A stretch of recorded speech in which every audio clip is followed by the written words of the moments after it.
I have had to get really good at screening people at that front end. So I have a whole process that I take people through to screen them. But at the front end, I've got to look at the resume. And when I look at the resume, there are three things that I always look for that are red flags that really tell me that this particular person isn't worth progressing through the interview process. Welcome to the Master Dealmakers Secrets podcast. And now, here's sales growth strategist, John Blake. Welcome to Master Dealmakers Secrets. I'm John Blake. This is episode 191. And today what we're going to be talking about are the three biggest red flags that you should be looking out for when you are looking at resumes for hiring a salesperson, and the three key things that you need to make sure that you have in place when you're looking at hiring a salesperson. So the three common denominators that are going to ensure that you have the highest possibility of success when you hire a salesperson. But before we do that, if you've got leads that you've spoken to that haven't converted yet, they're sitting in your proposal sent column, and you want to convert more of those into paying clients, I want you to head over to johnblakeaudio.com.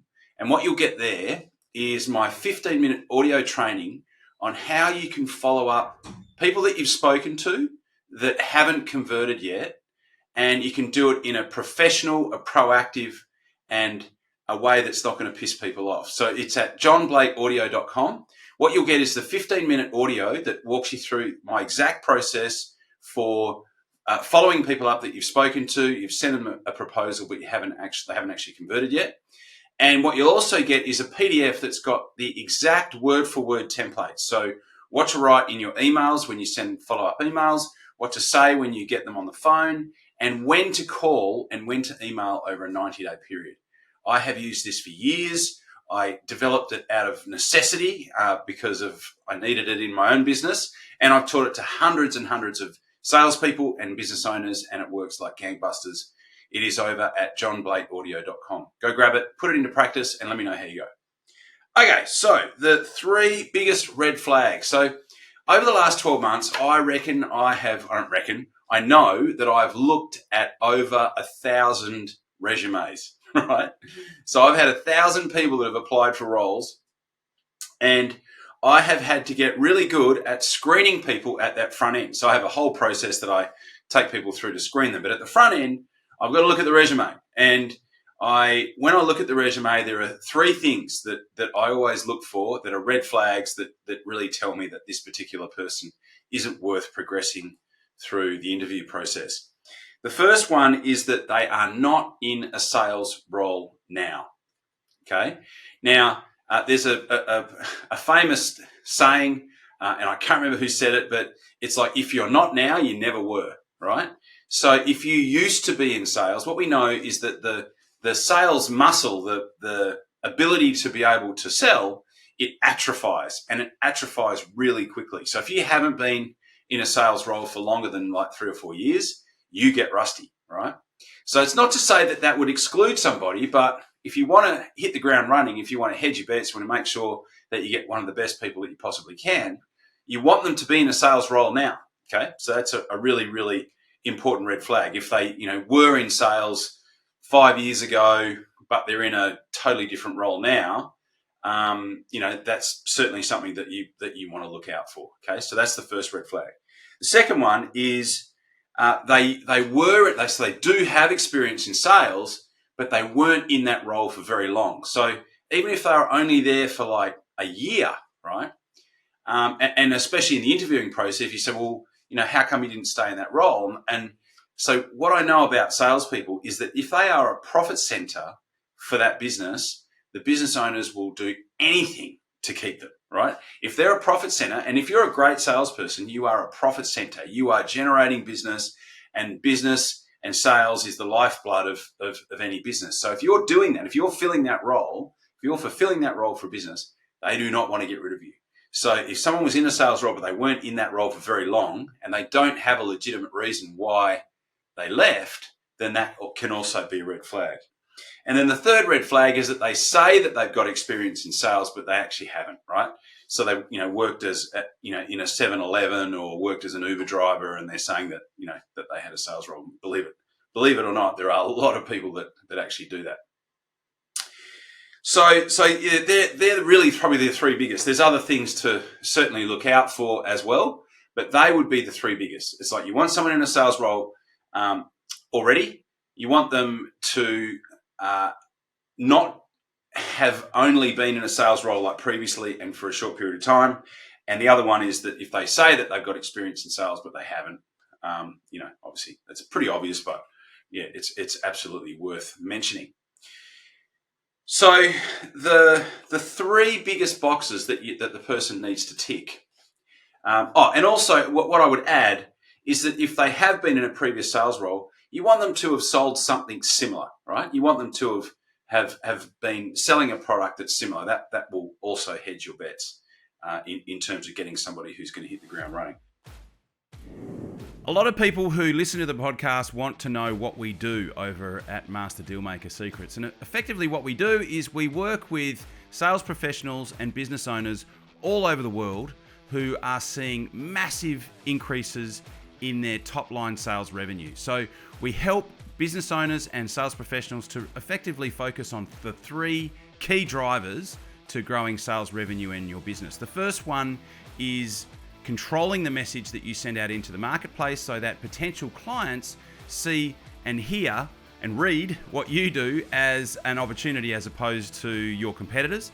The second thing that we do is we help you to create a direct path to the 20% of your ideal clients that will deliver 80% of the revenue. So everyone knows the 80-20 rule. We help you to develop a direct path to the 20% of the people that are going to give you 80% of your sales revenue in your business. And the third thing that we allow you to do, that we create a process for, is for you to be able to double the amount of leads that you get that convert into paying clients. So if this is of interest, we do have an application-only process to become involved in this particular program.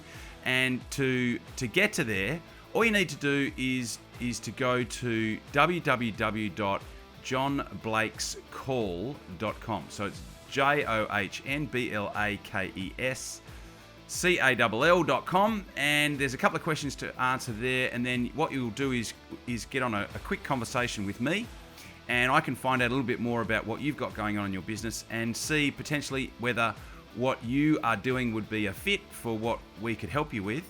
And at that point, I can extend an invitation if it's a fit, and you can make the choice to come on board or not. So that's the opportunity. That would be the next step if you're looking at how you can take things to the next level. If you're enjoying what you're hearing on the podcast, if you're getting value from it, I invite you to do that, and I will look forward to talking to you. The website is www.johnblakescall.com. So the three biggest boxes that they have to tick, and in many cases they only have to tick two of these boxes, but the three most important boxes is, one, they've got industry knowledge, so they've worked in that industry, or they've sold something similar, right? So they've worked in that industry, but they may not have worked in sales, but they know the market, they know that industry, right? So that's the first box. The second one is that they are bought into your vision. So this is where sometimes you can get good people that are like vendors. So people that you deal with in your business that just like your business. You get along with them really well. Maybe they're a supplier. Maybe they provide some sort of a service, but they're bought into your vision. They just like your business. They know your business. They like looking after you. So that's the second one. And the third one is that they can sell. They've got specialist knowledge. So they really only have to tick two of those boxes. So they could know how to sell, but they're bought into the vision, but they might not necessarily have industry knowledge. They could have industry knowledge. They could be bought into the vision, and if they're the right attitude, then you can probably teach them to sell, or any one of those two. So this is something that I've been certainly learning very quickly over the last 12 months as I've been hiring salespeople. And then obviously the interview the screening process is really important. So you want to have a very easy way of screening people efficiently, and then there's a whole process to go through once you actually shortlist the person. There's a behavioural profile test that I use that's designed specifically for salespeople. A lot of other people that I work with also have another like software system that they go through because they want to test to see if they're a fit culturally. Are they going to be a match for some of the other people that work in the organisation? So there are some really cool tools that you can use to make sure that you get the right person, because you can have a really good salesperson. That's the other thing I've learned, is that you can have a really, really good salesperson, but they can be like socially really destructive.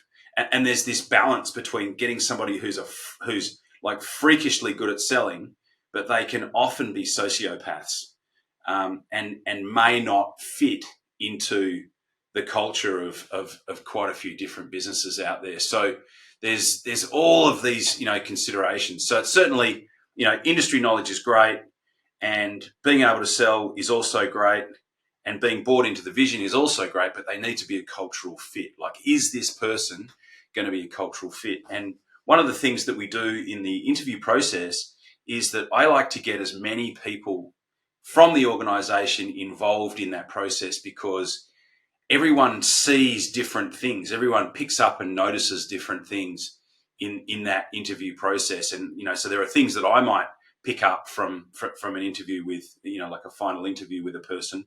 And there might be some things that I don't notice that somebody else that was involved in that interview process picks up, that can provide insights. And, so even if you've got, 2 or 3 people involved in that interview process, and they might not even all be asking questions, they might just be observing the responses to the questions. And so there's a whole interview process that we go through, and a whole set of questions and screening that we go through in that final interview.